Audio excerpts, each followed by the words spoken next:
एक जमाना था जब हम खास ध्यान देकर कपड़े खरीदते थे कि कहीं कुछ फटा हुआ तो नहीं। एक जमाना वो भी था जब हम खास नाप देकर कपड़े सिलवाते थे ताकि फिटिंग सही मिल सके। लेकिन आज जमाना अलग है, हम ढूंढ ढूंढ कर फटे हुए कपड़े खरीदते हैं क्योंकि वो कूल दिखते हैं। आज ओवरसाइज यानी बैगी और लूज फिटिंग का ट्रेंड चल रहा है और ऐसे ही लोगों को और कूल बनाने के लिए हमने लॉन्च किया है Gavin Paris, where fit doesn't matter. नमस्ते साक्स, मैं किशोर जयराम का, मैं कोलकाता से हूँ। नमस्ते शाक्स, मैं हूँ आशुतोष रॉय। गैविन पेरिस एक new age street wear fashion brand है जो हमारी यूथ के लिए हर टाइप के नए बदलते फैशन के हिसाब से कॉकी और स्टाइलिश कपड़े बनाती है। हम एक ओवर साइज ब्रांड है शाक्स, प्लस साइज ब्रांड नहीं। साक्स, हमने गैविन पेरिस को इसी साल फरवरी में लॉन्च किया है और अभी तक हम 25,000 से ज़्यादा प्रोडक्ट डिलीवर कर चुके हैं और हमारी सारी सेल हमारी वेबसाइट के थ्रू होती है। Very nice. शाक्स, हमारा विजन है स्ट्रीट वेयर के इस नीश को मेन स्ट्रीम बनाकर इस कैटेगरी का किंग बनना। और इस विजन को अचीव करने के लिए हमारी आस्क है 50 लाख रुपए के बदले 5% इक्विटी। सो साक्स, अब कूल ट्रेंड मत करिए miss with Gavin Paris.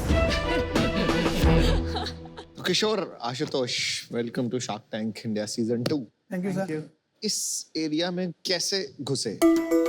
Socks, मेरी सिस्टर का गारमेंट्स का काम है, वो लेडीज वेयर मैन्युफैक्चरिंग करती है, तो वहाँ से मेरे को भी ये लगा कि मेरे को अपना एक ब्रांड बनाना चाहिए। ये तो अभी स्टार्ट किया, उससे पहले क्या करते थे? सर, मेरा बिजनेस बैकग्राउंड रहा है।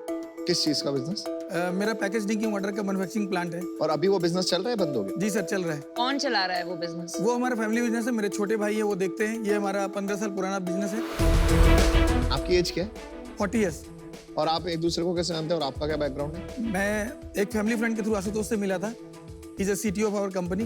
अच्छा, और आप क्या कर रहे थे इससे पहले? मैम, मैंने बीटेक किया है और बीटेक के सेकेंड ईयर में ही मैंने अपना एक स्टार्टअप किया था IT का, टेक ओरायन, क्योंकि मेरे को थोड़ा स्टार गेजिंग का बहुत ज़्यादा शौक था। क्या उम्र है अभी आपकी? मेरी 26 ईयर्स। और उसके बाद मैं जैसे कंपनीज को टेक सपोर्ट देता था, मार्केटिंग, डिजिटल मार्केटिंग, बहुत सारी कंपनीज के साथ काम किया। बीइंग इन लुधियाना तो मैंने को कपड़ों का काफ़ी नॉलेज हो गया था, बहुत सारे ब्रांड्स के साथ थे। फिर उसके बाद मैं किशोर से मिला तो हमारा बहुत अच्छा बॉन्डिंग हो गया। अब थोड़ा बिजनेस पे आते हैं, तो आपके टी शर्ट्स में कब से देख रही हूँ, इसमें अलग क्या है? और सिर्फ टी शर्ट्स बेचते हैं कि वहाँ वो एक नाइट सूट जैसे क्या क्या बेचते हैं? हमारी बेसिकली 4 कैटेगरीज हैं। पहला ओवर साइज टी शर्ट्स है, over size drop shoulder T shirts. दूसरा प्रिंटेड शर्ट्स हैं।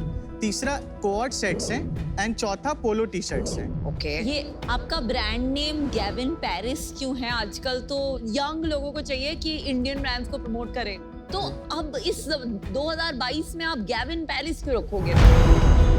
मैम, यंग लोगों को चाहिए कि इंडियन ब्रांड प्रमोट करे, बट उनका सपना होता है गुच्ची और अरमानी पहनने का। एस्पिरेशन रहता है।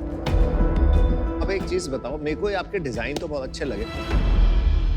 कुछ आपके पास सैंपल वगैरह है जो हम देख सकते हैं? मैं दिखाता हूँ।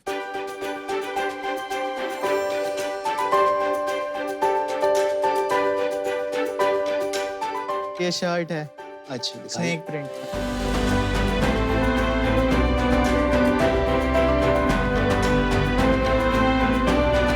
ये क्वालिटी तो अच्छी है। जी सर।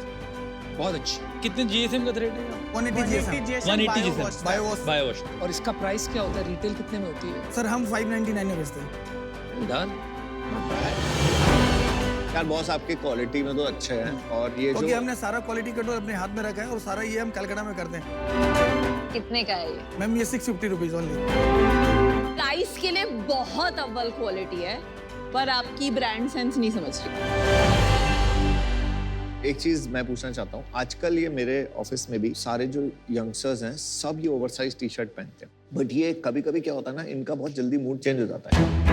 तो आप फैशन ट्रेंड्स कैसे ढूंढते हो? आपको कैसे पता लगता है क्या चल रहा है? हमने कुछ इंटर्न्स हायर किए हुए हैं जो कि फैशन इंडस्ट्री से आते हैं। वो देखते हैं कि क्या डिजाइन अच्छा है, क्या कॉकी है। मैं मानता हूँ कि अभी हम ओवर साइज में सबसे ज्यादा प्रोमिनेंट हैं, पर यही जरिया है कि हम यंगस्टर तक पहुँच के दूसरे कैटेगरी को इन्फ्यूज कर सकते हैं। कितना सेल्स किया है 7 महीने में? हमने 1.4 CR। 1.4 CR in 7 months? Yes.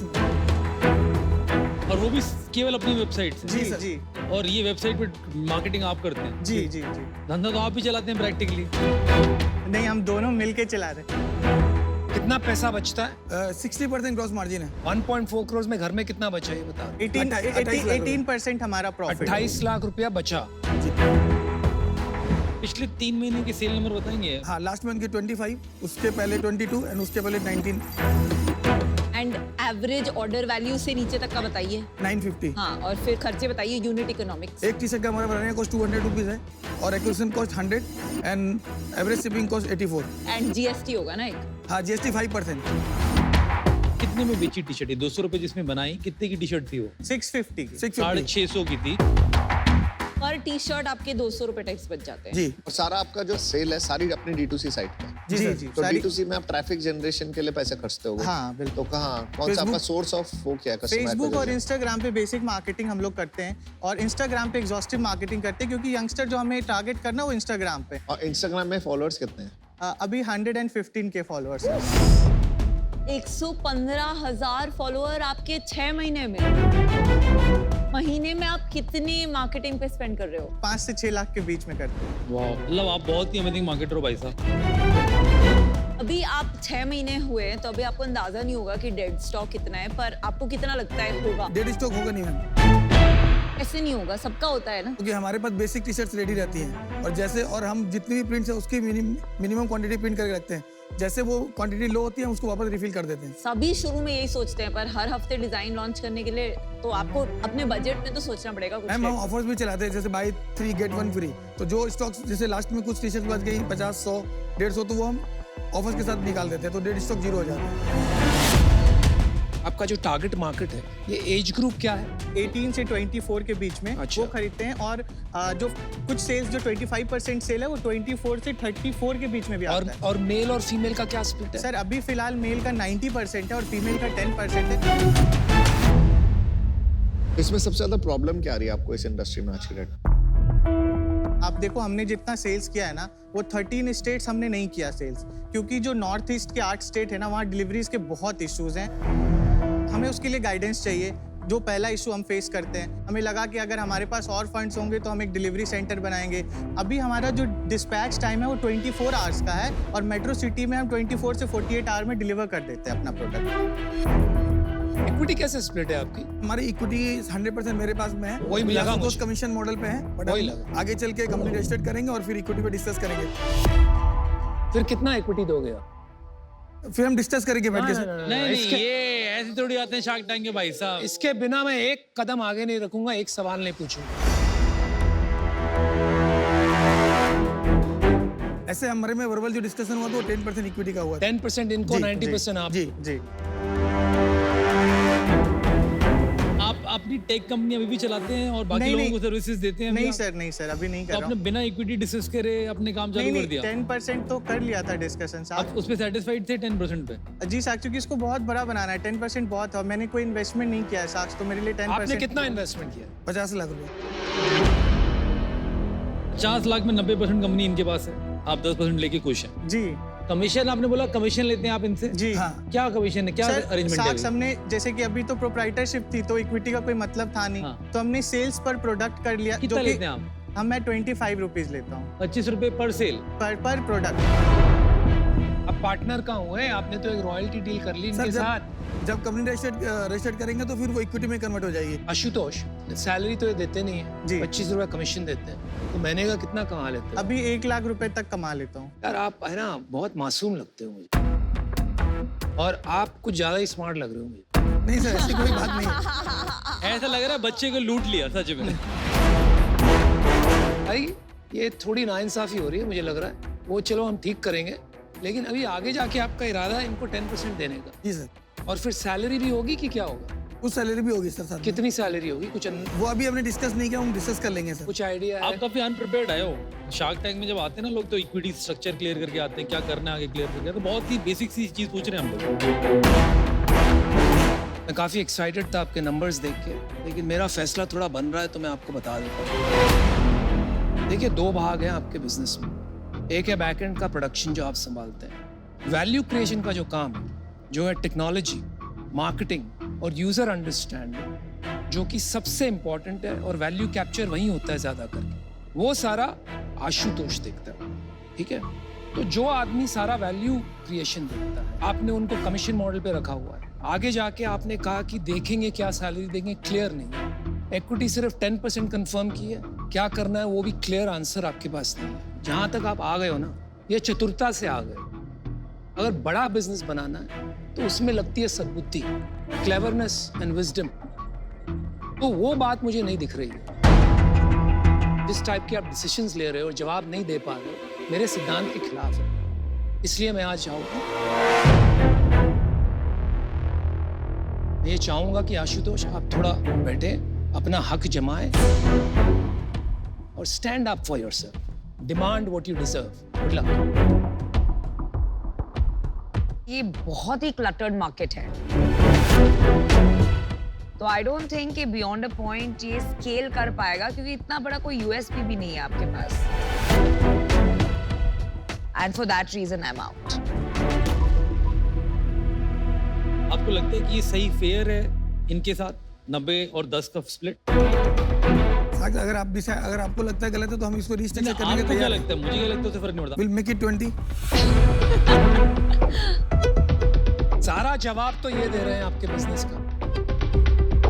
आप समझ रहे हो, सारा बिजनेस जिस दिन ये हट गया ना, आपका बिजनेस जीरो हो जाएगा। आपको पता है ये बात? साक्ष, ऐसा मैं नहीं बोल सकता। धंधा कहाँ से आएगा बिना मार्केटिंग के, डिजिटल मार्केटिंग के, बिना टेक्नोलॉजी के? कैसे, कहाँ बेचोगे आप? देखिए, मैं इस डील से बाहर होना चाहूंगा, क्योंकि मेरे को लग ही नहीं रहा कि आपका माइंडसेट उस जगह है जहां पर आप अपने को फाउंडर की इंपॉर्टेंस समझ पा रहे हो। और जब आप वो नहीं समझ पाओगे ना, तो आगे प्रॉब्लम आएगी, क्योंकि ये तो निकल लेंगे धंधे में, आप बैठे रह जाओगे जिसमें पैसा लगाया है, क्योंकि ये तो छोटे फाउंडर हैं। तो आप लोग को थोड़ा बराबरी का सोचना चाहिए था कभी। मुझे लगता है कि ये डिजर्व करता है, because he is running the whole machinery. तो आज मैं आउट होना चाहूंगा, बाकी 2 शाख बाकी। चल मैं आउट हूँ, और इसका रीजन है मेरे को ना एनर्जी नहीं आ रही। मैं 10-15 मिनट में भी डिसाइड कर सकता हूँ कि मुझे एंटरप्रेन्योर के साथ जाना है या नहीं जाना। मुझे आपके साथ ना एक वो ट्रांसफर ऑफ एनर्जी नहीं हो रही। एक फीडबैक देना चाहूंगा मैं आपको, स्पेशली आप बहुत यंग हो। नादानी बचपने में आप असली चीजें भूल जाते हो, तो आप इनसे लड़ के आज घर ही मत जाना, काम करना बंद कर दो और शेयर्स ले लो। और अगर ये नहीं मानते तो आपके पास एक ऑफर मैं देता हूँ आपको, आप वापस आके मेरे साथ यही बिजनेस शुरू कर लें। ये ऑफर मेरी तरफ से भी, आपकी स्किल बहुत अच्छी है।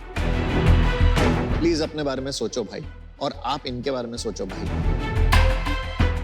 मैं आउट हूँ। 4 शार्क्स आउट है, एक अभी भी इन है। तो विनीता जी, आपका क्या इंटेंट? किशोर, अगर आप ओके हैं कि आप आशुतोष को almost equal founder, as a founder with 40% equity देने के लिए तैयार होते हैं, तो मैं आपको एक कंडीशनल ऑफर दे सकती हूँ। 30 lakh for 10% plus 20 lakhs debt at 12% interest. ये मेरी ऑफर है। ये है बेस्ड ऑन आपका करंट जो रेवेन्यू रन रेट है। क्या राय है?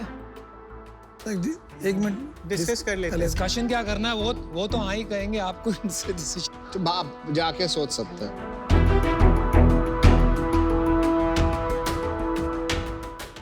इक्विटी बोल रहे देने के लिए 10%। नहीं 10% उनको चाहिए।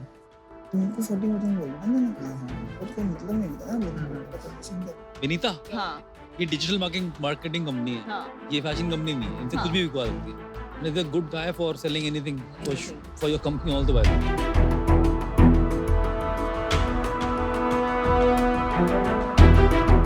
Thank you sir for your time. साक्ष, आज के लिए हम आउट होना चाहेंगे। ठीक है भाई, वो तो साफ हो ही गया था। Good luck. चलो thank you so much. Bye. Ashutosh, आपको कभी कोई धंधा करना हो ना स्टार्ट, तो आप मेरे को कांटेक्ट करना, मैं फंड करूँ। नहीं, और अगर ये अच्छी डील ना दे, तो मेरे पास आ जाना। नहीं, ये बात सही नहीं है। आप ये सब इग्नोर करो, पर अपनी राइट्स के लिए खड़े होना बहुत इंपॉर्टेंट होता है दोनों। थैंक यू सो मच साक्ष। Thank you. Thank you so much.